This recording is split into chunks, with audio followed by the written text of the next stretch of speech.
मैं चाहता हूं कि आप में से जरूर सारे लोग ये वाली स्लाइड जरूर बना पाएं अपने जीवन में कि साहब मेरे को एक ही कंपनी में 21 साल हो गए काम करते करते। तो मेरा आपने वो वीडियो देख ही लिया था। ऐसे मैं छोटे में, आप देखो, गरीब था मैं लेकिन स्मार्ट था। तो मैं बचपन में ऐसा था, देखो ये किसी की एल्बम में से मैंने फोटो निकाले हैं, क्योंकि इस टाइम हमारे कौन खड़ा करके फोटो खींच रहा है, वो तो खींच किसी और का रहा था, हम तो भीड़ में घुस गए थे। सही है। तो ऐसे फोटो थे हमारे, इस तरीके की हम लोग जिंदगी जी के। ये मेरा उस टाइम का फोटो है जब मैंने बिजनेस ज्वाइन किया था 22 साल की उम्र में, शादी के तुरंत बाद। और तब से वही फोकस करके हम लोग काम करते रहे। ये ससुराल से मोटरसाइकिल मिली थी, असली फोटो है ये मोटरसाइकिल का, एल्बम में से निकाला गया है। सही है। और तब से लेके अब तक धीरे धीरे आगे बढ़ते बढ़ते बढ़ते बढ़ते सारी चीज़ें अच्छी हो गई। अब मैं एक बहुत महत्वपूर्ण कारण समझा रहा हूं आपको कि हमारे बिजनेस में दो तरीके के लोग बहुत सीरियस रहेंगे और बीच के लोग कभी भी इस बिजनेस को कर नहीं पाएंगे। और जो कर ना पाए उनके लिए कभी दुख होना बंद कर दो, दुखी होना बंद कर दो आप। क्योंकि देखो, दुनिया में कोई भी काम को सारे लोग कर लें ऐसा काम धरती पे आज तक बना नहीं है। तो आधी तो समस्या हम लोग खुद ही पैदा कर लेते हैं। किस लिए? कि हम सोचते हैं फलाने को मैंने ज्वाइन कराया था, उसने नहीं किया, उसने नहीं किया, भाई तुम्हारा अधिकार सिर्फ ज्वाइन कराना है और उनको मीटिंग दिलवाना है। कान पकड़ के करवाना हमारा अधिकार है क्या किसी से?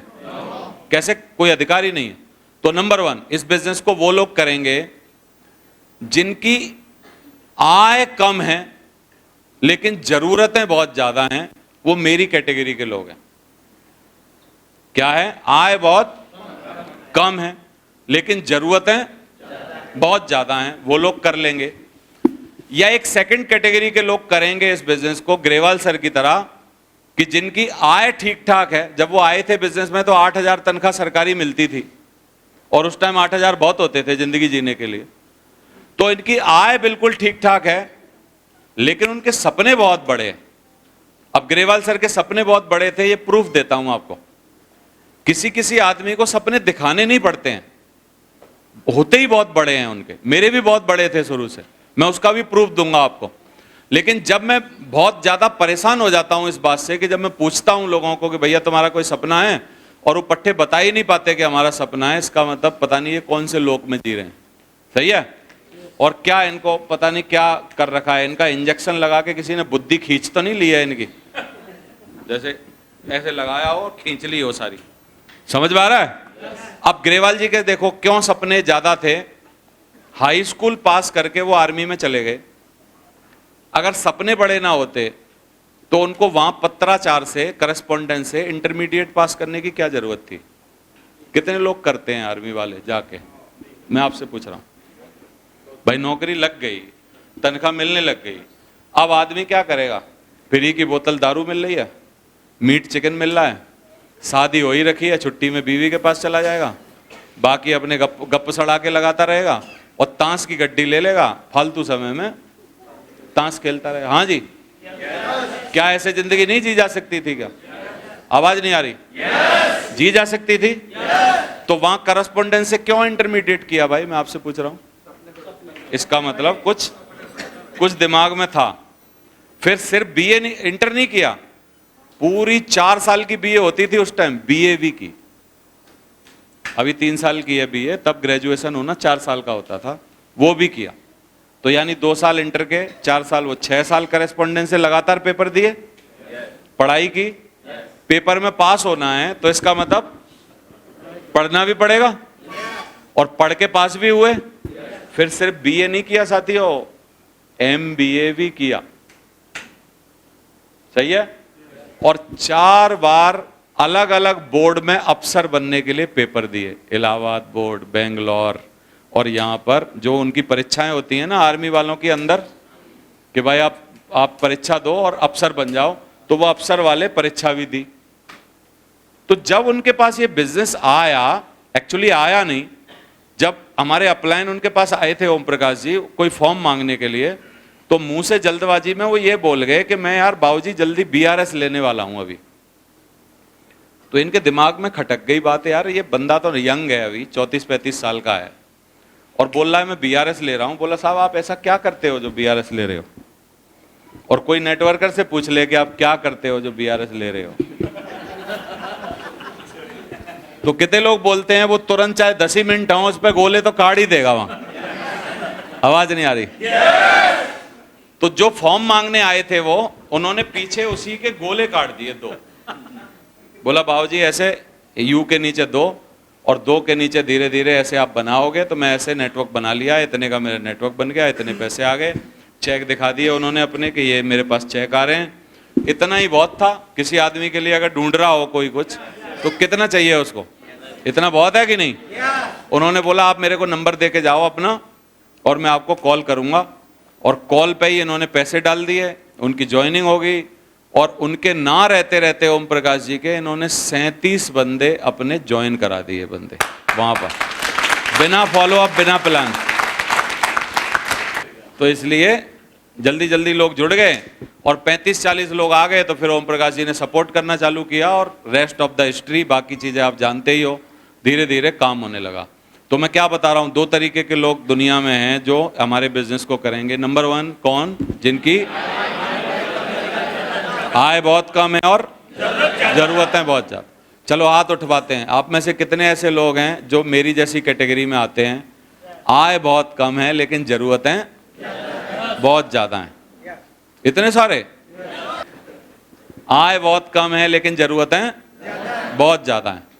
अच्छा, आय कम है और जरूरतें बहुत ज्यादा हैं और जब हमको अच्छा काम मिल ही गया तो अभी कितने लोग बोलते हैं इसकी प्रोटेक्शन करना भी हमारी जिम्मेदारी है। क्योंकि साथियों बाहर मार्केट में ड्रीम स्टीलर घूम रहे हैं, सपने चुराने वाले लोग। अच्छा, ये कोई और नहीं है सपने चुराने वाले। ये कोई ऐसे बड़े बड़े दांत लगा के और मुखौटा पहन के और ऐसा चेहरा काला करके नहीं आएंगे जैसे लूटने आते हैं लोग, वैसे नहीं आएंगे। ये आएंगे तुम्हारी मां के रूप में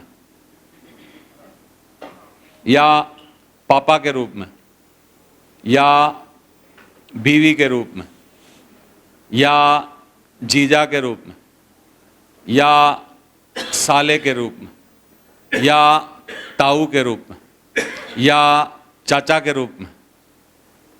और हम लोग इनको बहुत इज्जत करते हैं, है ना? और उनका रूप में अगर ये आएंगे तो ज्यादातर चांस है कि ये आपके सपने लेके ही जाएं। समझ में आ रहा है? अब लेकिन इनसे हमें प्रोटेक्शन करनी है अपने सपनों की, तो क्या करना पड़ेगा? इनसे एक सिंपल जवाब मांगना है कि दुनिया में मैं कुछ करना चाह रहा हूं और आज मैं वो प्रूफ नहीं कर पाऊंगा क्योंकि दुनिया में कोई नहीं कर पाया है प्रूफ पहले दिन। बोला लेकिन आप मेरा सहयोग करोगे तो मैं ये पक्का वादा कर रहा हूं कि एक दिन मैं आपको ये बन के दिखाऊंगा। यदि आप ये पक्का मन से उनको चिल्ला के ये बात बोल सकते हो तो मैं बोल रहा हूं अच्छे से। आवाज नहीं आ रही? हाँ जी। लेकिन आप उनकी बातें सुनने लगे, बहुत सारे जवाब देने लगे, उलझ गए चक्करों में, तो फिर काम खत्म हो जाएगा। तो कितने लोग अपने सपनों की सुरक्षा करेंगे? भाई आप जिस ड्रीम व्हीकल से जा रहे हैं अपने सपनों तक, अगर कोई उसी व्हीकल पे तोपें चला रहा है तो क्या होगा? आपका व्हीकल डिस्ट्रॉय हो जाएगा और आप ड्रीम डेस्टिनेशन तक नहीं जा पाओगे। तो क्या करना पड़ेगा? हमको भी जो अपनी अटलरी लगी हुई है वो चलानी पड़ेगी ना दूसरों के ऊपर, तो आपको सुरक्षा करनी पड़ेगी। तो 2 तरीके के लोग करेंगे, जिनकी आय कम है और जरूरत ज्यादा है, और आय ठीक है लेकिन सपने बहुत बड़े हैं। ग्रेवाल साहब उसी कैटेगरी में थे जिनकी आय कम है लेकिन सपने बहुत बड़े थे। तो सपने बड़े हैं, इनका प्रूफ ये मिला। अब सपने बड़े हैं उसका प्रूफ और देता हूं। आर्मी वाले कितने लोग ऐसे सुने हैं कि आर्मी में नौकरी करके आए और बेटे को 4 करोड़ रुपया खर्चा करके इंग्लैंड में पढ़ाया? बताओ आप, कोई सुना क्या? 4 करोड़ रुपए कितने होते हैं आर्मी वाले के लिए अगर देखा जाए तो?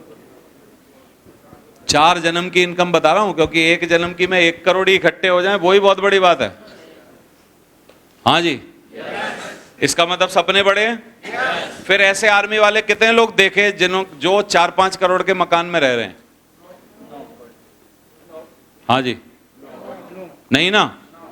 इसका मतलब दो ही कैटेगरी के बंदे हमारे बिजनेस में बहुत लंबा टिकेंगे और काम करेंगे। नंबर 1, जिनकी जरूरतें ज्यादा हैं और आय ठीक है, और तो आप किस कैटेगरी में आते हो पूछ लो। और अगर इसके बीच में कहीं हो तो थोड़े दिन बाद हम आपको ढूंढते रह जाएंगे, मिलोगे नहीं आप। सही है? तो या तो आपके सपने क्या होने चाहिए, बहुत बड़े होने चाहिए, या फिर जरूरतें ज्यादा होनी चाहिए। तो दोनों कैटेगरी में अगर हो तो आपका काम हो जाएगा